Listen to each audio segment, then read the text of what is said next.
Hola chicos, bienvenidos a un nuevo video de nuestro videoblog. Videoblogs en China. No, en realidad no hago videoblogs, ni tengo un blog, ni soy blogger. Sin embargo, decidí escoger este formato para hacer un video demostrativo de la economía, el cual es para mi tarea del video demostrativo de la materia de Ingeniería Económica y Finanzas, impartida por el profesor José Efraín Ruiz Quesada. Entonces comencemos. Les voy a hablar un poquito para entrar en el tema y hacer un parteaguas de la economía. La economía es la ciencia que estudia los recursos, la creación de riquezas y la producción, distribución y consumo de bienes y servicios para satisfacer las necesidades humanas. Esto quiere decir que es como la ciencia que abarca el intercambio, que abarca en la moneda, el valor de los trabajos, el valor de los productos, para así tener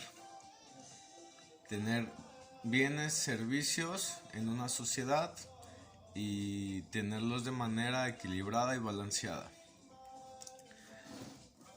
Vamos un poquito entendiendo ya qué es la economía. Básicamente son la producción, los bienes, los servicios, el comercio de estos, la distribución de estos y la distribución de las materias primas y recursos que tiene ya sea el suelo donde estamos viviendo haciendo el estudio, o de un pueblo, de una ciudad o de una comunidad, para no acabarnos los recursos de la naturaleza y así tener un balance y un equilibrio para poderlos desarrollar por más tiempo y más años. Zoom. Hoy en día, por el problema que llegamos a tener, ya sea problema o situación pandémica de manera global, se toca mucho el tema de la reactivación económica de un país, puesto que se vio afectado el desarrollo, la producción, los bienes, las actividades de los pueblos de una sociedad o de una comunidad.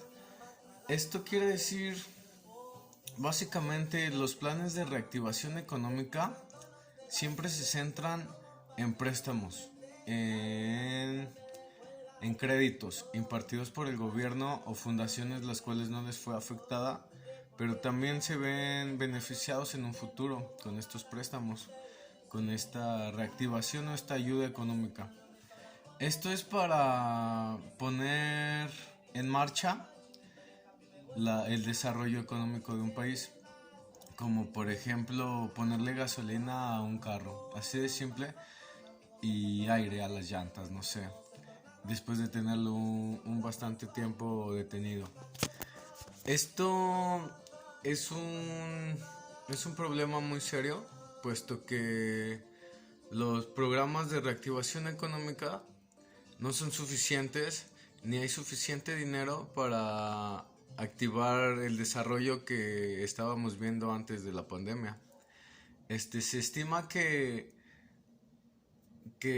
habrá una pérdida del PIB, del Producto Interno Bruto anual, de un 28%.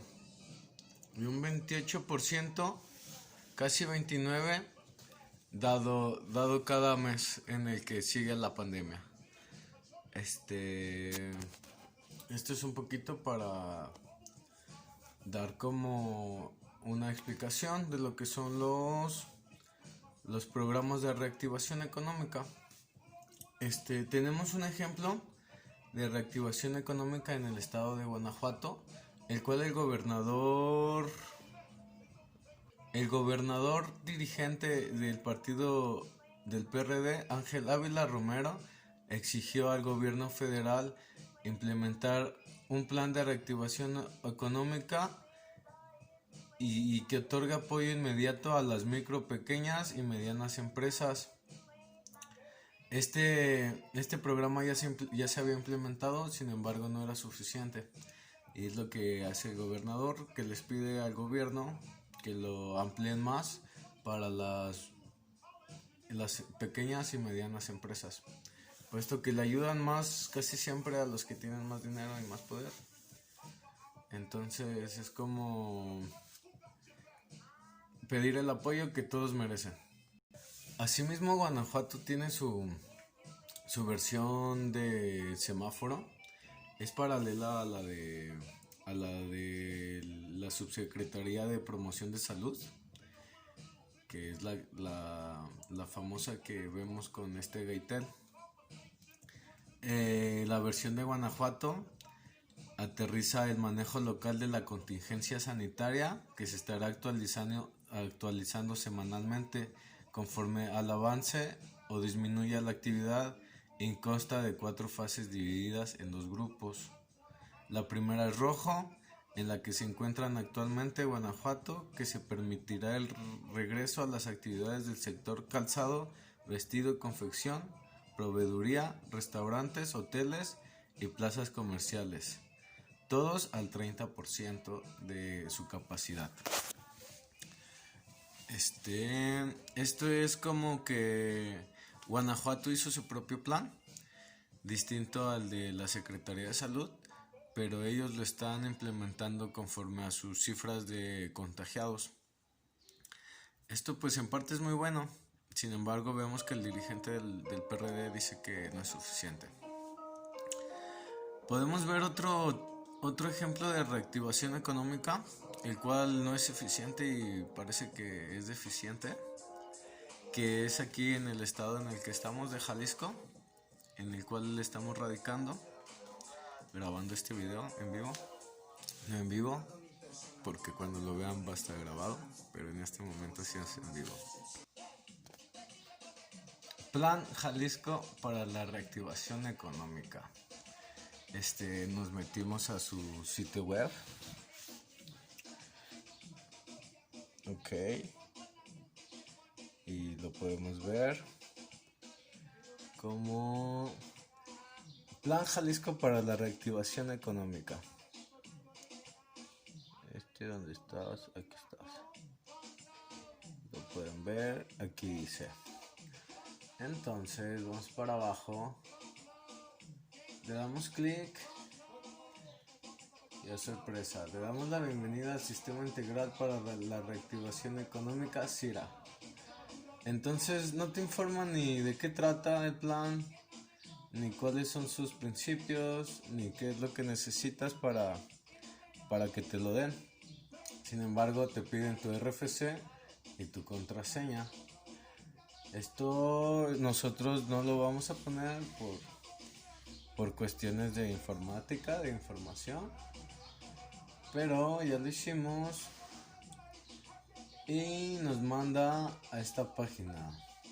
Si tienes problemas para usar la plataforma, solicita asesoría a este número, al cual hemos marcado y no hemos tenido ni una respuesta.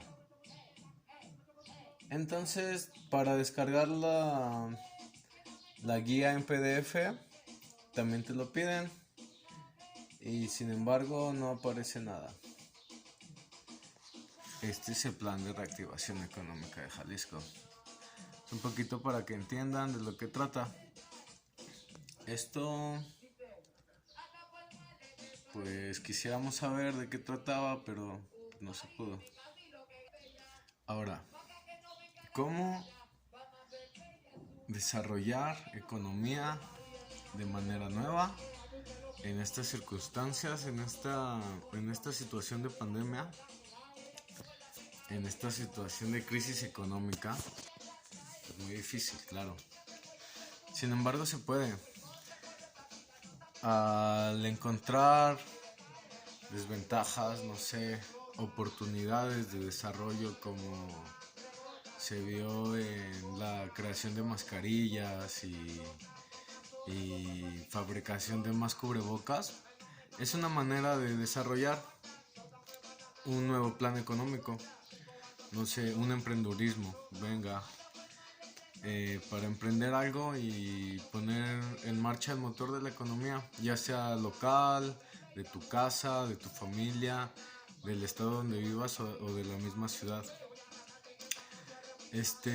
Vamos a hablarles un poquito de los factores económicos.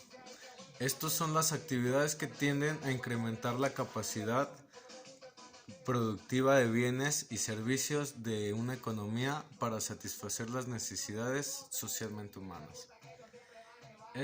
Pues son las actividades que podríamos desarrollar. Estas actividades, como les cuento, las encontramos descubriendo las necesidades que hay en nuestra área que queremos desarrollar la economía. Ya sea entretenimiento, puede ser como una sala de maquinitas donde juegan los niños, o un futbolito, puede ser un lugar a donde vayan los adultos a comer, que son los factores, estos son factores económicos. Las tiendas, como los productos necesarios del día a día, el alimento, la vivienda y la vestimenta, que son factores que necesitamos día a día, ya sea haya pandemia o no. Los factores que influyen en la economía de un país. El desequilibrio entre la producción, la distribución y el consumo generan diversos fenómenos que afectan a la economía. Algunos de ellos son el desempleo, la escasez, la sobreproducción, la devaluación, la inflación, el endeudamiento y los daños al medio ambiente. Se puede presentar esto ya sea que utilicen áreas verdes para poner comercios y las afecten. Eso puede ser como un factor económico que esté afectando en tu sociedad, en tu colonia, pues sí, en tu colonia podríamos decirlo. Uno de los elementos claves de los estudios económicos, esto es para ayudarte a hacer un emprendurismo, para emprender y desarrollar un poquito la economía, es la inversión. El número uno, la inversión económica necesaria y cómo se va a financiar, en el cual tú encuentres cómo cubrir los gastos de mano de obra, de trabajo, que si no llegas a tener ganancias, esta inversión lo cubra, que cubra las materias primas y que cubran pues tu desarrollo, o la forma en que tú vas a trabajar para ti mismo. También eso lo tienes que cubrir. Es lo primero, lo primordial que hay que hacer en un emprendurismo. Puede ser dinero o esa misma inversión, puede ser materia prima, ya sea que sea material que tú tengas, que tú encuentres cómo sacarle a un desperdicio un beneficio, cómo venderlo. Eso también tú lo puedes ver como una inversión económica que cubra gastos, los gastos que vas a necesitar para llevar a cabo ese emprendurismo. Estimar los costos y gastos que va a suponer la puesta en marcha del proyecto. Esto es, pues, al igual con la inversión económica, lo tienes que cubrir. Es a lo que nos referimos. Que cubras todo lo que vas a gastar y que todo ese trabajo, pues, te dé una ganancia. Por eso es que lo emprendes, por eso es que lo haces, ¿va? Valorar los posibles ingresos para realizar un cálculo aproximado de los beneficios que puede dar el proyecto. Es a lo que vamos. Que tú lo estás haciendo para que te dé un beneficio ya sea mayor al esfuerzo que tú estás haciendo. Porque si no sería como pues un trabajo social, un trabajo normal. Que tú lo hagas y que te dé el mismo beneficio que tú estás gastando, pues es solamente, es muy bueno, pero es solamente un cambio del valor, un cambio un cambio de lo que estamos haciendo con el mismo valor. No estás emprendiendo nada. Estos son los factores económicos para un nuevo proyecto. Ya después de ello vienen los elementos de la economía del país, los impuestos sobre la renta, así como pues, los impuestos directos, que esto es para ayudar a la economía del mismo país. Si tú estás desarrollando dinero, tienes que pagar un impuesto. Entonces también debes de cubrir ese impuesto y seguir tú teniendo una ganancia. Los impuestos indirectos es la cantidad de dinero o clase de impuesto recaudado por un agente económico, que en general es una empresa que paga el impuesto al agente recaudador, que repercute todo buena parte del monto de estos impuestos es el consumidor final. Estos son los impuestos que les cobran casi siempre a los trabajadores, a las personas que no se preocupan por pagar sus impuestos, y hay una empresa o la misma empresa que los contrata, que les da el trabajo, pagan los impuestos por ellos, pero al final de cuentas todos pagamos impuestos. Y los impuestos directos son como el impuesto de piso, el impuesto de uso de terreno, del IVA, los que te cobran directamente como persona o empresa. Está el impuesto al enriquecimiento, o sea que si te enriqueces también tienes que pagar un impuesto, amigo. Aquellos que se cobran por trámites personales, como la obtención de documentos, pagos de derechos y licencias. O sea que también hay que pagar por esos documentos, amigos, como un acta de nacimiento o un certificado de tu trabajo o algo por el estilo, o una constancia. Hay que pagar por ello, es un impuesto también y es directo. Lo pueden pagar tanto las personas que tienen un empleo o las personas que son empleadoras, es como para toda la sociedad. Ahora un poquito les voy a hablar del socialismo y del capitalismo. Estas dos formas de gobernar, de ver la vida muy distinta.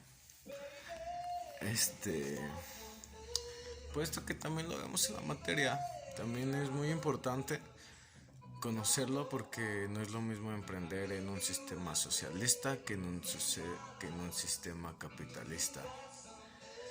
El capitalismo. La propiedad de los medios de producción es privada. El mecanismo de asignación es el mercado.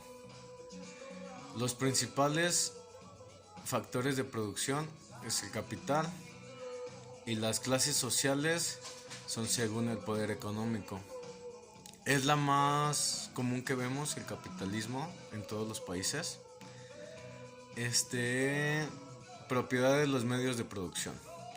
O sea que quienes producen los alimentos, quienes producen la bebida, quienes producen la vestimenta, el calzado, la ropa, y hasta las mismas empresas de construcción son privadas. Quiere decir que tú solito te encargas de tu vestimenta, de tu alimentación y de tu vivienda, ya sea que rentes, que construyes una casa, un departamento X, pero es tuyo, tú lo compraste, tú te esforzaste por tenerlo. También la ropa, también depende si comes rico o comes no rico, caro o barato. Eso depende mucho de uno. Eso se da en el capitalismo. El mecanismo de asignación. Esto quiere decir que donde se mueve el dinero, donde se mueve el desarrollo y la economía es el mercado.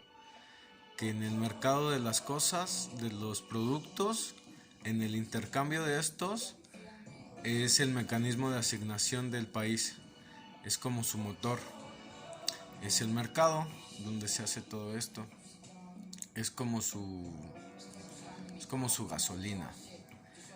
Los principales factores de producción es el capital, ya sea que tú pagas por tu trabajo o pagas por el trabajo de alguien, o tú cobras por tu trabajo.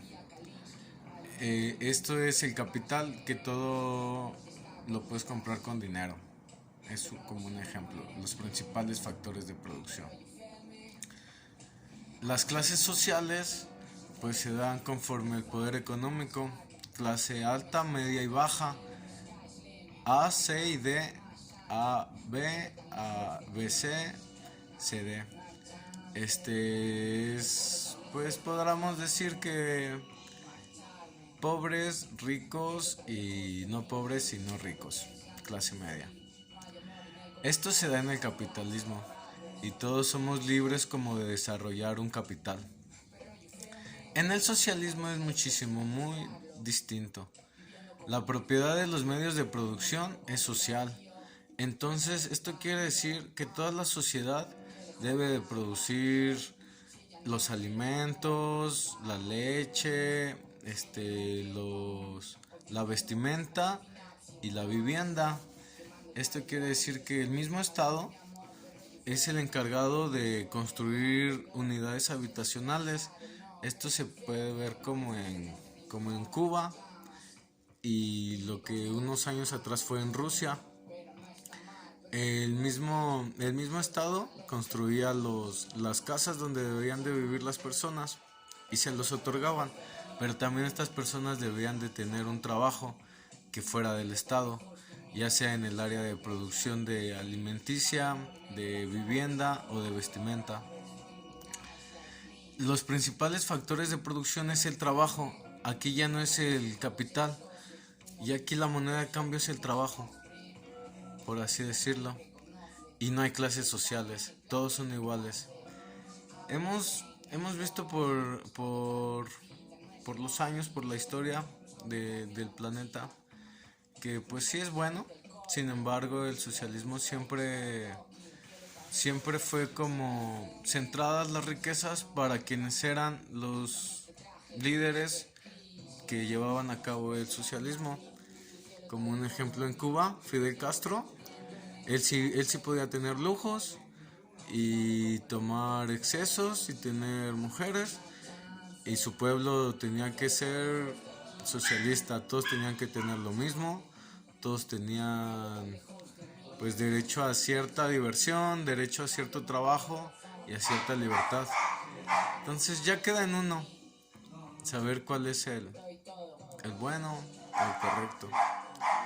Sin embargo, los motiva a todos para que desarrollen algo, ya sea para su estado o para ustedes. Bonita tarde.